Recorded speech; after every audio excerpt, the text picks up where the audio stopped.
To my YouTube channel R daily G K दोस्तों, आज मैं आप लोगों को प्रोवाइड करने वाला हूँ 2nd, 3rd एंड 4th नवंबर का कुछ selected important current affairs MCQ जो आपके आने वाले कॉम्पिटेटिव एग्जाम के लिए बहुत ही इंपॉर्टेंट होने वाला है। वीडियो अच्छा लगा तो लाइक कीजिएगा, चैनल को सब्सक्राइब करके साथ में रहिएगा डेली इस प्रकार के वीडियोज़ के लिए। दोस्तों पहले question, Durgesh Aranya zoological park become India's first zoo to receive certificate from the Indian green building council for its sustainable and eco-friendly initiatives. It is located in which state? दोस्तों यहाँ पर पूछा गया है दुर्गेश अरण्य जोलॉजिकल पार्क, जिसको जो कि इंडिया का पहला जो है यानी चिड़ियाघर है, जिसको सर्टिफिकेट मिला है इंडियन ग्रीन बिल्डिंग काउंसिल के द्वारा। ठीक है, किसके लिए मिला है? इसका जो sustainable and eco friendly initiative है, यानी ये जो का जो पर्यावरण है वहाँ का वो पर्यावरण अनुकूल जो परिस्थिति है, वेदर है, उसकी वजह से उन लोगों को ये सर्टिफिकेट दिया गया है। दोस्तों पूछा गया ये जो दुर्गेश अरण्य जोलॉजिकल पार्क है वो किस स्टेट पे है? इसका आंसर होगा हिमाचल प्रदेश पे। ये देख सकते हैं यहाँ से, हिमाचल प्रदेश का भानकंडी इन कांगड़ा डिस्ट्रिक्ट में ये दुर्गेश अरण्य जोलॉजिकल पार्क अवस्थित है। ठीक है, आप यहाँ से डिटेल्स देख सकते हैं, प्रोजेक्ट कैसे कंप्लीट किया जाएगा, कितना रुपये का प्रोजेक्ट है देख सकते हैं। ठीक है दोस्तों, अगला question, who has become India's 5th highest wicket taker in test? दोस्तों यहाँ पर पूछा गया है भारत का कौन सा बॉलर है जिन्होंने 5वां सबसे ज़्यादा विकेट लिया है टेस्ट क्रिकेट में? इसका आंसर होगा रविंद्र जडेजा। ईशांत शर्मा एंड जाहिर खान को उन्होंने सरपास किया है।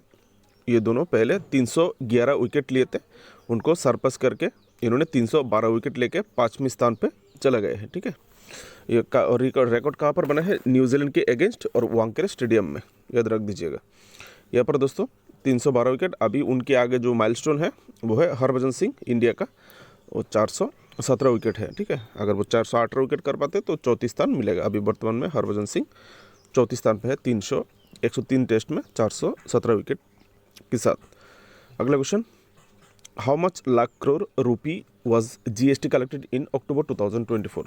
दोस्तों पूछा गया है अक्टूबर 2024 में रिसेंटली जो महीना गया है उसमें कितना रुपए जीएसटी कलेक्शन हुआ है? दोस्तों इसका आंसर होगा 1.87 लाख करोड़ रुपया जीएसटी कलेक्शन हुआ है, जिसमें सेंट्रल जीएसटी 33,821 करोड़ और state GST 41,864 crore, integrated GST IGST 99,111 crore, और ये जो चेस है मतलब टैक्स ओकर टैक्स उप टैक्स जिसको बोलते हैं, ठीक है, वो 12,550 करोड़।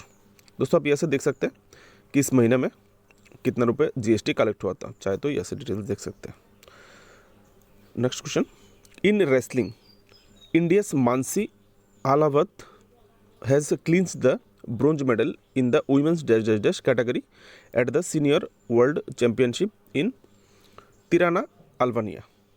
दोस्तों तिराना अल्बानिया में जो सीनियर वर्ल्ड चैंपियनशिप खेला जा रहा है वहाँ पर रेसलिंग में मानसी अलावत जी ने ब्रोंज मेडल जीता है। यहाँ पर डैश डैश डैश में पूछा गया है वो महिला के किस कैटेगरी में ये गोल्ड मेडल जीता है? सॉरी फ्रेंड्स, ब्रोंज मेडल जीता है। इसका आंसर होगा 59 kg कैटेगरी में। ठीक है, मानसी ने किसको हराया है?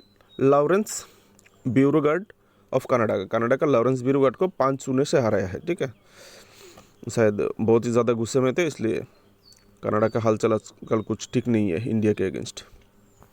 दोस्तों इस टूर्नामेंट में रिसाको किंजो ऑफ जापान जिन्होंने गोल्ड मेडल जीता है, और ये टी सेरेन चिम्ड सुकी जो कि मंगोलिया का है, उन्होंने सिल्वर मेडल जीता है, और एलेना हेक ब्रूगर जो कि जर्मनी का है वो ब्रोंज मेडल शेयर किया है मानसी जी के साथ। ठीक है, उनको भी ब्रोंज मेडल मिला है। दोस्तों 5 number question, joint special force exercise Garuda शक्ति 2024 हैज़ स्टार्टेड बिटवीन? दोस्तों पूछा गया है यहाँ पर जो गरुड़ा शक्ति जो जॉइंट मिलिट्री फोर्स जो एक्सरसाइज होते हैं वो किस 2 देश के बीच में शुरू हुआ है? इसका आंसर होगा India and Indonesia. India and Indonesia के बीच में गरुड़ा शक्ति का जो एक्सरसाइज है वो होता है। ठीक है, मैं इसका एक अलग से वीडियो बनाऊंगा आप लोगों के लिए। मिलिट्री एक्सरसाइज किस देश के साथ किस नाम का मिलिट्री एक्सरसाइज किया जाता है, ठीक है। ये देख सकते हैं गुरुर एक्सरसाइज जाकार्ता में होने वाला है, इंडोनेशिया के जाकार्ता में होगा। ये 9th एडिशन है, ठीक है। इंडिया और इंडोनेशिया का 9 नंबर एक्सरसाइज है, ये होने वाला जाकार्ता में होने वाला। इंडिया का 25 पर्सनल वहाँ पर गए हैं, ठीक है, गुरुर शक्ति में पार्टिसिपेट करने के लिए। और यहाँ पर देख सकते हैं ये एक्सरसाइज चलेगा 1 नवंबर से 12 नवंबर तक चलेगा। इंडिया का जो पैराशूट रेजिमेंट है, इंडियन आर्मी का पैराशूट रेजिमेंट से 25 फोर्स गए हैं, और इंडोनेशिया का 40 पर्सनल, दोनों मिलकर ये एक्सरसाइज करेगा। दोनों देश की जो सेना तालमेल है वो आपस में बढ़ाने का काम करेगा। उसके बाद the Indian army contingent depart for the 15th edition of India US joint forces exercise dash dash dash.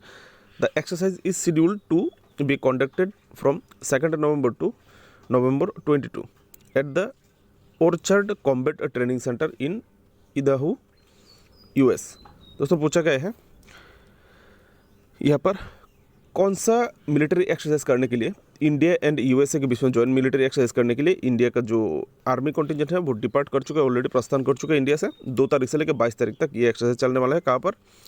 US का इदाहो ऑर्चर्ड कॉम्बैट ट्रेनिंग सेंटर पे। दोस्तों कौन सा एक्सरसाइज होने वाला है? एक्सरसाइज का नाम है वज्र प्रहार। तो वज्र प्रहार जो एक्सरसाइज है वो इंडिया और यूएसए के बीच में होता है, आप लोग याद रखिएगा। और पिछले साल जो ये एक्सरसाइज हुआ था वो उमरई मेघालय पे एक्सरसाइज हुआ था, ठीक है, ये वज्र प्रहार। अगला question, Rajesh Kumar Singh took over as defence secretary, he succeeded dash dash dash.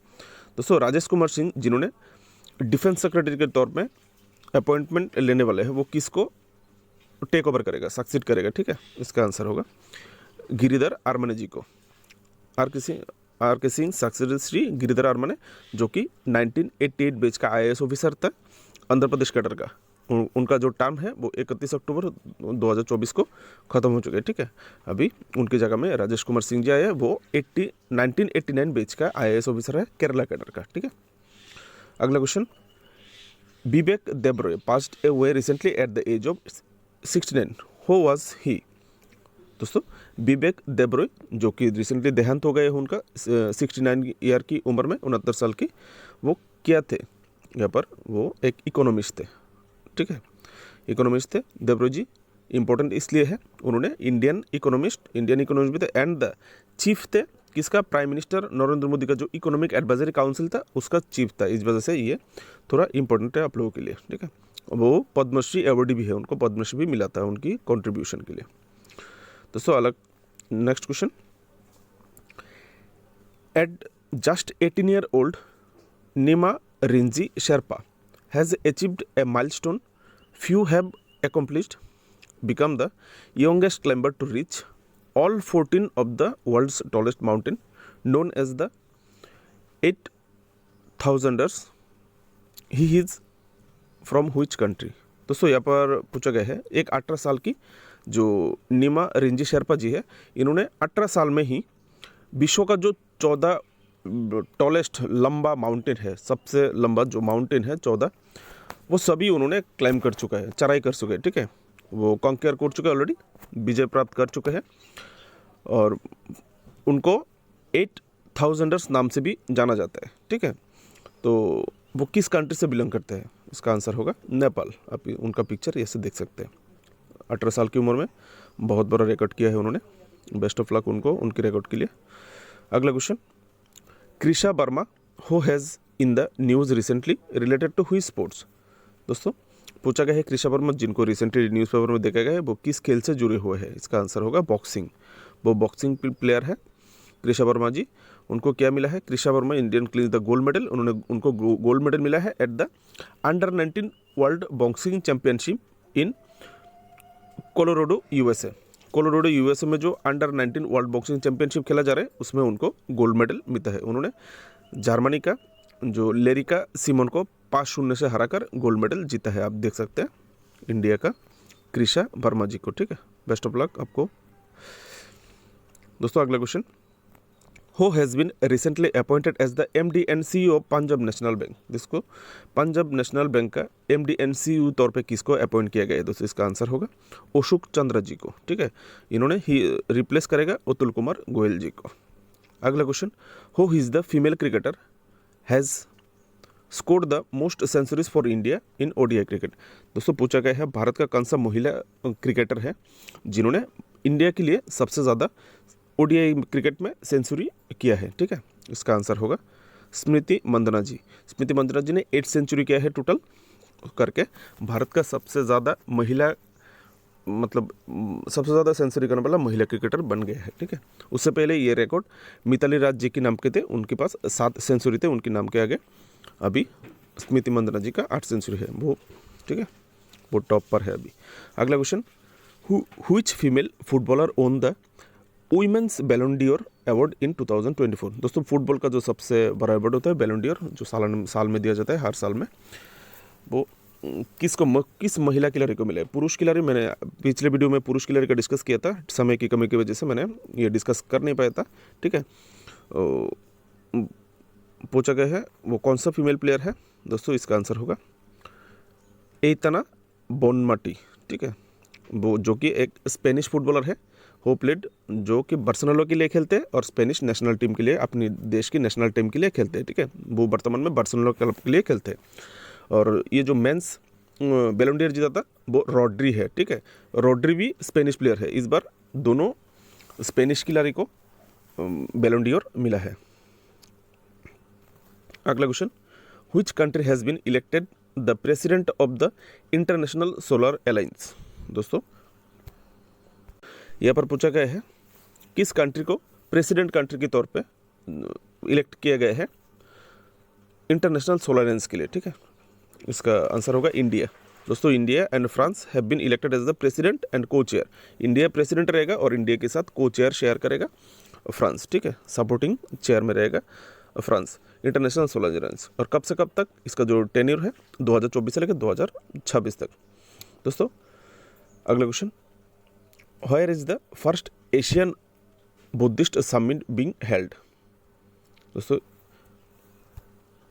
यहाँ पर पूछा गया है ये जो एशिया का पहला बुद्धिस्ट समिट, इससे पहले नहीं हुआ है एशिया का बुद्धिस्ट समिट, ये पहला बुद्धिस्ट समिट है, ठीक है। एशिया का first Asian Buddhist summit being held कहाँ पर होने वाला है?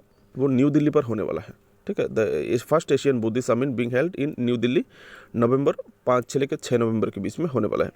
और किस वजह से? Aim to strengthening Asian unity, इसका जो लक्ष्य है वो उसको एशियन यूनिटी को स्ट्रेंथ देना, ठीक है। यहाँ पर आप थीम देख सकते हैं, थीम क्या होगा एशियन फर्स्ट बुद्धिस्ट समिट का? Role of Buddha Dhamma in strengthening Asia, ठीक है।